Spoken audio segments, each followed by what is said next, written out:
À l'origine coutume païenne, elle a été assimilée par l'Église catholique romaine par la désignation de Saint-Valentin comme saint patron des couples. Aujourd'hui, 14 février, la Saint-Valentin est au centre des discussions et à Ouagadougou, dans la composante jeune, les débats sont vifs. Si certains considèrent ce jour comme spécial et romantique, d'autres, par contre, le fustigent. Pour cela, la Saint-Valentin serait qu'atout ou commercial. On le dit souvent, l'amour est une drogue, mais qui reste inoffensive. À Ouagadougou, l'on combat les drogues nocives. Les membres du Comité national de lutte contre la drogue ont entamé ce matin une réunion nationale et envisagent mener des actions plus concrètes et plus influentes au cours de cette année 2013. Mesdames, Messieurs, bonjour et bienvenue à tous à cette édition. Merci de suivre donc la télévision du Burkina. Avant de développer ce titre, nous nous rendons au palais de Kossiam où le président du Faso a reçu ce matin même en audience deux personnalités. La première, en sa qualité de chef de la délégation régionale de la Croix-Rouge, est allée remercier Blaise Compaoré pour ses efforts consentis en faveur de l'humanisme. La seconde personnalité est la présidente du projet mondial contre la faim et a décliné au chef de l'État ses actions à mener au Burkina Faso. La synthèse de ces audiences avec Niar Kiteda. C'est une visite empreinte de remerciements que le chef de la délégation régionale du Comité international de la Croix-Rouge, CICR, a effectué ce matin à la présidence du Faso. Pour ses actions en faveur de l'humanisme, ses œuvres dans les cas d'urgence, à l'intérieur du pays tout comme à l'extérieur, et les multiples campagnes de sensibilisation à tous les niveaux, Blaise Compaoré reçoit aujourd'hui les remerciements et les encouragements du CICR à travers sa délégation régionale basée à Abidjan. Le message principal, c'était tout d'abord d'adresser nos remerciements au président pour toutes les facilités qui sont accordées au Comité international de la Croix-Rouge dans le cadre des activités menées effectivement dans votre pays, au Burkina Faso, que ce soit dans le domaine des activités de diffusion du droit international humanitaire auprès des forces armées du Burkina, que ça soit aussi dans le cadre des actions que nous menons conjointement avec la Croix-Rouge du Burkina Faso au nord de votre pays, en soutien aussi aux actions du gouvernement par rapport à la situation des réfugiés, et que ça soit aussi dans les autres domaines que nous déployons, les activités dites de prévention et de communication dans votre pays, notamment la possibilité qu'on a eue d'avoir des séances de diffusion, pré-déploiement pour le contingent burkinabé qui s'est déplacé au Mali dans le cadre des forces de la MISMA.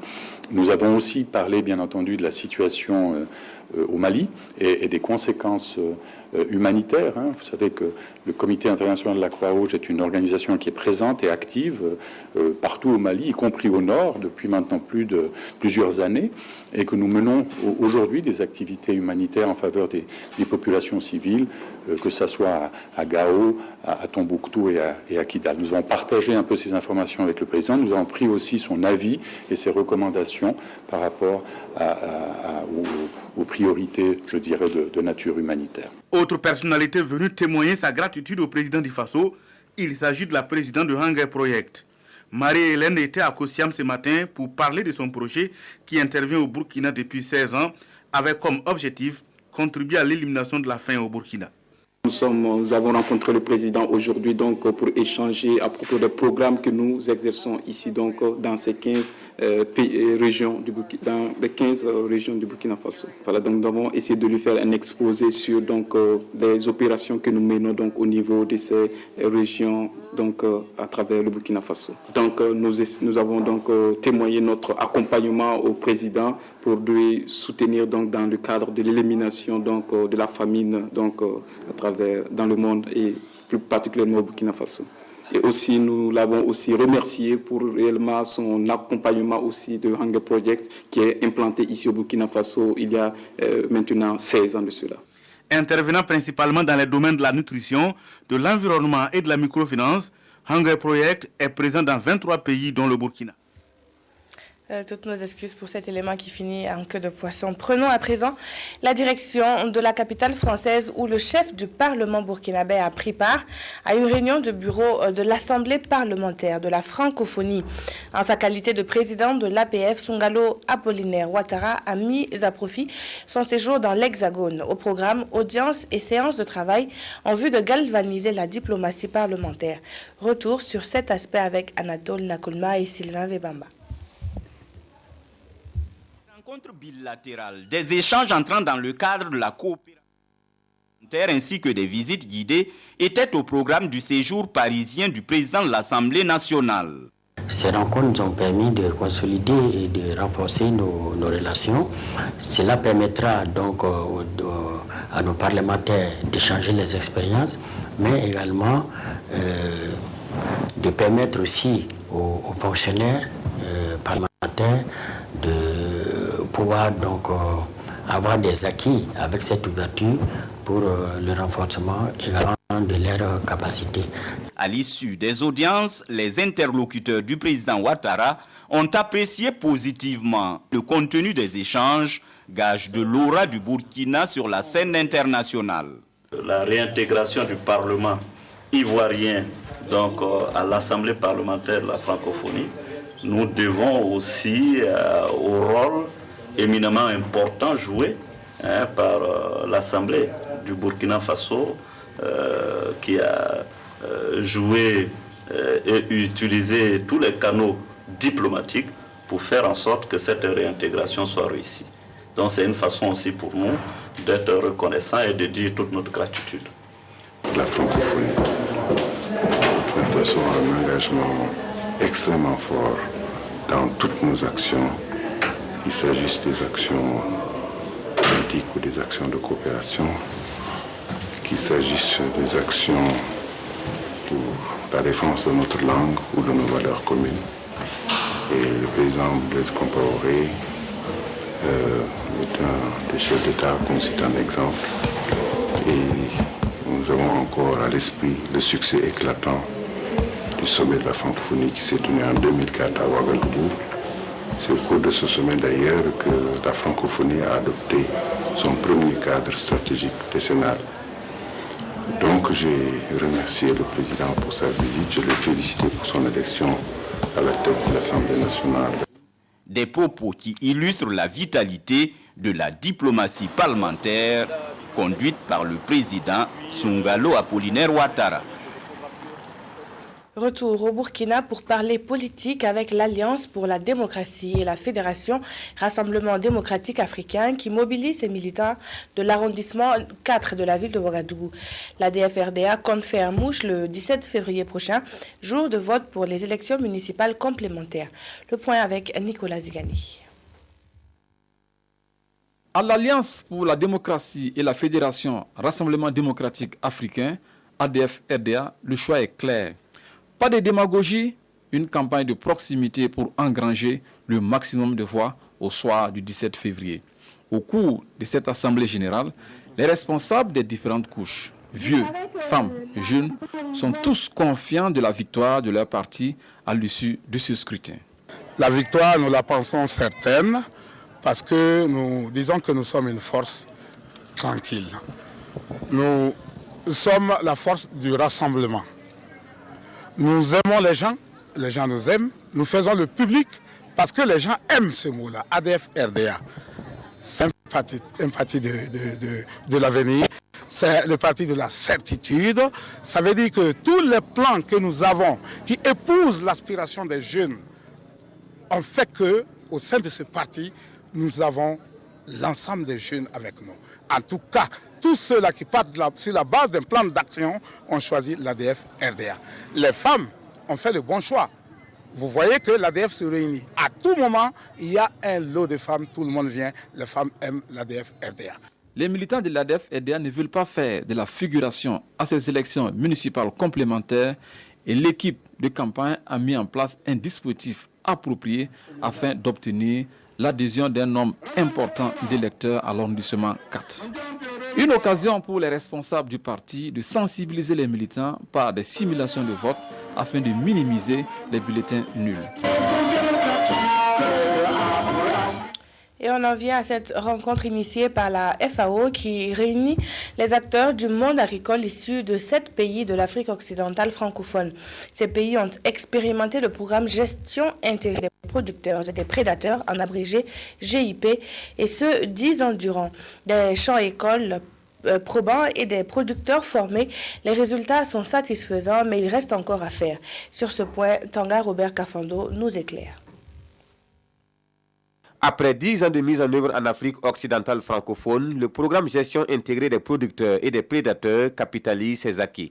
L'atelier de Ouagadougou regroupe les coordonnateurs et les gestionnaires du programme et des consultants internationaux venus du Bénin, du Burkina Faso, du Mali, de la Mauritanie, du Niger et du Sénégal. Les participants sont appelés à partager les expériences de leur pays dans la mise en œuvre du programme. Le GIPD est basé sur une approche participative d'éducation non formelle au niveau communautaire qui vise à aider les paysans à se mettre en groupe pour travailler ensemble dans le domaine de l'agriculture, mais d'une façon assez large. C'est-à-dire on travaille dans toutes sortes de spéculations, de riz, culture maraîchère, coton, mais aussi d'autres cultures moins évidentes, moins importantes peut-être. Et aussi pour minimiser le risque de la production causée par les pesticides, c'est-à-dire on travaille pour chercher les pesticides alternatifs pour faire former les paysans dans l'utilisation de ces pesticides. Des expériences qui permettront d'adapter le plan de la 3e phase du projet aux nouvelles préoccupations du monde agricole. Dans les perspectives, il y a de plus en plus d'acteurs qui sont intéressés, de plus en plus de partenaires nationaux qui sont en forte demande et de plus en plus, heureusement, de bailleurs qui soutiennent cette approche à travers ces formations participatives des champs écoles des producteurs. Donc il y a un certain nombre de nouveaux programmes, notamment avec l'appui de l'Union européenne et du Fonds pour l'environnement mondial, qui sont des partenaires très forts de cette approche aux côtés des petits producteurs et des acteurs locaux dans la sous-région ouest africaine. Également des projets, parmi les nouveaux projets, des actions fortes sur l'appui à l'adaptation des petits producteurs au changement climatique, qui se profile comme un des défis pour la région Afrique de l'Ouest. En 10 ans de terrain, ce sont plus de 150 000 producteurs qui ont été formés par l'entremise des champs-écoles et des réseaux de facilitateurs. Encore plus de résultats pour cette année 2013. Le Comité national de lutte contre la drogue s'en donne les moyens. D'abord en ayant un regard introspectif sur les activités menées en 2012 et puis en établissant un programme des actions à mettre en œuvre cette année. C'est au cours de la 11e Assemblée générale ordinaire du comité ouvert ce matin même à Ouagadougou, Pélagie Bempanome Sawadogo.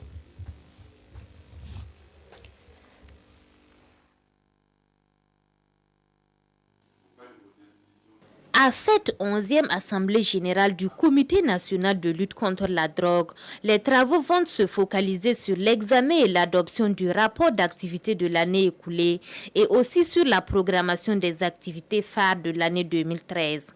Les membres du comité vont également échanger sur des questions relatives à la lutte contre la drogue au Burkina Faso. En faisant le bilan, nous sommes aperçus que, au titre des saisies des drogues, l'année 2012 a connu une baisse sensible par rapport à l'année 2011.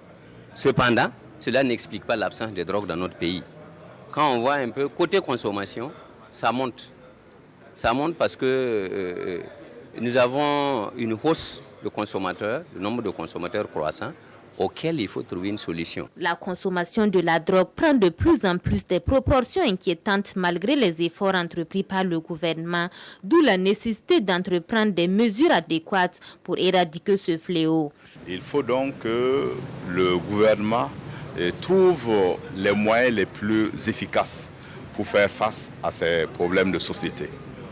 Il y a bien sûr notre système de répression, police, gendarmerie, douane et justice. Mais il faut développer davantage la prévention pour que les jeunes prennent conscience des dangers et qu'ils courent par la consommation de la drogue.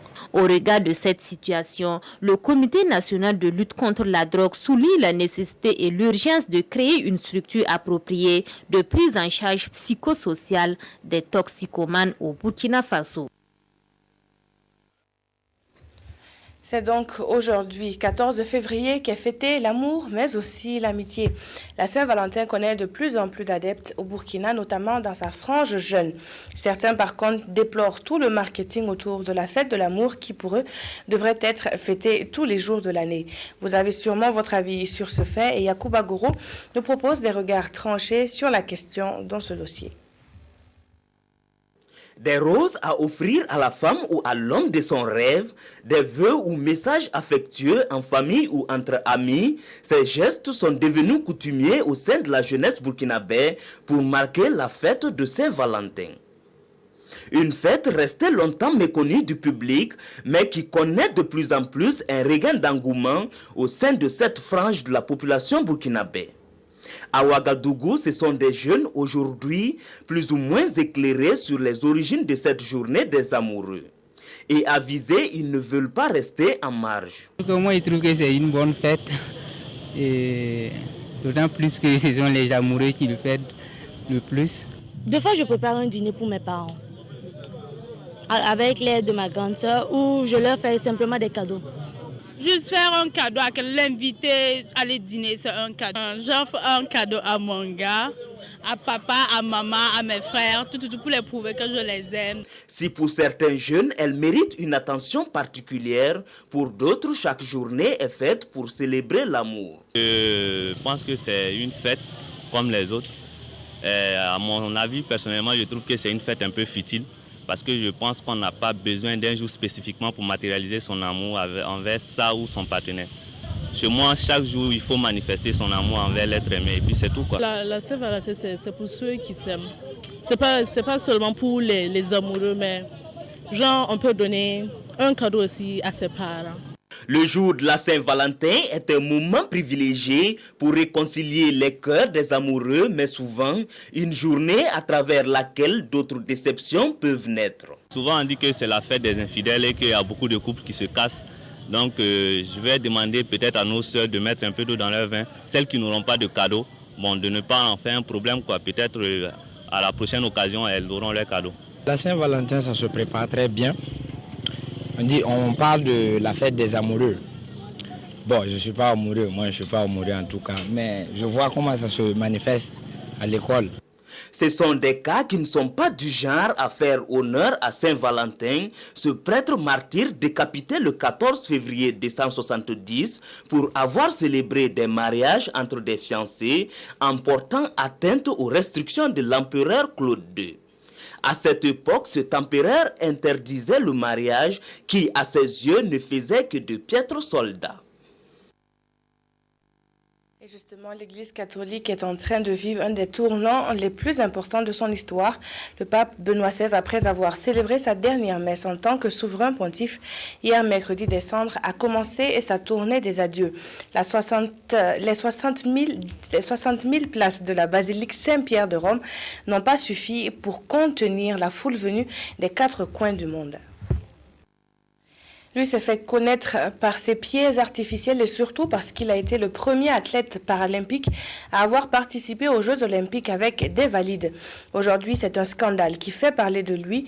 Oscar Pistorius est inculpé depuis ce matin, soupçonné de meurtre sur sa petite amie. Il l'aurait abattu de plusieurs balles dans sa résidence à Pretoria, en Afrique du Sud. Ainsi se referme cette édition. Merci de l'avoir suivi. Merci aussi pour votre constante fidélité au programme de la RTB. Très bon après-midi à toutes et à tous.